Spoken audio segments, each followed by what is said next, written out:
CBI का action तेज हो गया है। जल्दी ही हो सकती है इस पूरे कांड के मुखिया यानी संजीव मुखिया की गिरफ्तारी। संजीव मुखिया की तलाश में शहर शहर छापेमारी इस वक्त सीबीआई कर रही है।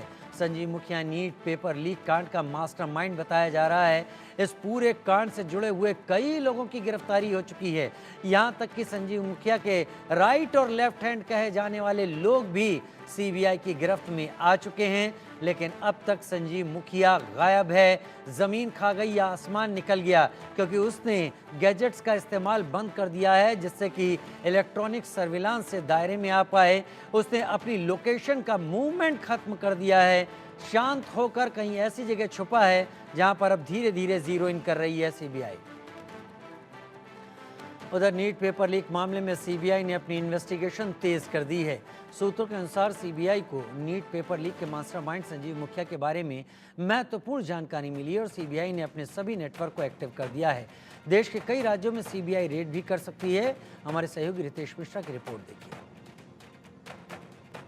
नीट पेपर लीक मामले में सीबीआई ने अपनी इन्वेस्टिगेशन को और तेज कर दिया है और इस पूरे मामले में अपडेट यह है कि जल्द ही सीबीआई मुख्य जो आरोपी है यानी जो सॉल्वर सरगना है, मास्टरमाइंड है नीट पेपर लीक का, यानी संजीव मुखिया, उसकी गिरफ्तारी कर सकती है। क्योंकि जो सोर्सेज है सीबीआई के अंदर, उनका साफ तौर पे कहना है कि संजीव मुखिया की गिरफ्तारी को लेकर सीबीआई ने अपनी पूरी ताकत झोंक दी है। देश में उसके जितने भी नेटवर्क्स हैं, चाहे वो ऑफिशियल हो या फिर अनऑफिशियल हो, सभी को सीबीआई ने एक एक्टिव कर दिया है, एक्टिव मोड में रहने का निर्देश दिया है। और सीबीआई को काफी महत्वपूर्ण जानकारी मिली है। जो गिरफ्तार लोग हैं, जिनसे रिमांड पर पूछताछ की जा रही है, और फिलहाल अगर बात करें तो सीबीआई के इसी पटना स्थित कार्यालय में पटना से ही गिरफ्तार हुआ था भरतपुर के एक मेडिकल कॉलेज का छात्र, उससे पूछताछ की जा रही है। संदीप जिसका नाम बताया जा रहा है, राजस्थान के एक मेडिकल कॉलेज का वो छात्र था और उसने सीबीआई को काफी अहम और पुख्ता जानकारी दी है। इसके अलावा जो सोर्सेज हैं, उनका साफ तौर पे कहना है कि मुंबई से जो सॉल्वर है उसकी गिरफ्तारी हुई थी, जिसका नाम रौनक राज है। इसके अलावा भुवनेश्वर से 3 लोगों की गिरफ्तारी हुई थी, वो भी सॉल्वर हैं, रंजीत, अमित और धीरेन्द्र। इनसे संजीव मुखिया के बारे में बहुत महत्वपूर्ण जानकारी मिली है।